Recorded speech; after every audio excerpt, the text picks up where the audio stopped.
আমাদের জীবনে দেখবে এরকম বহুবার হয় যে আমরা কোনো কিছু মন থেকে চাইছি, মানে সেটা পাওয়ার জন্য আমাদের এক্সট্রিম লেভেল অবধি চেষ্টা করছি, কিন্তু আমরা পাচ্ছি না।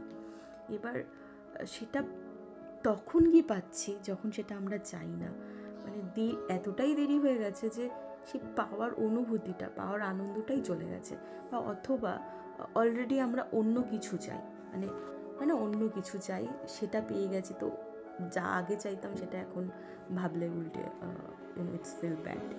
তো প্রথমে এরকম একটা পড়েছিলাম যে তোকে চাইতে চাইতে বা তোকে পাওয়ার অপেক্ষা করতে করতে আমি নিজেকে এতটাই হারিয়েছি, তোকে পাওয়ার অপেক্ষা করতে করতে আমি নিজেকে এতটাই হারিয়েছি যে এখন তুই আমার জীবনে আছিস, সেই অস্তিত্বটা আমাকে কষ্ট দেয়, আমাকে ভাবায় তুই যদি না থাকতি তাহলে আমার জীবনটা অনেক সোজা হতো। তাই সময় থাকতে না গুরুত্ব দিয়ে সময়ের পরে কাউকে গুরুত্ব দেওয়ার কোনো মানে হয় না। সব কিছুর একটা সঠিক সময় আছে, তারপরে সেটা লেট গো করে দেওয়াটাই ভালো।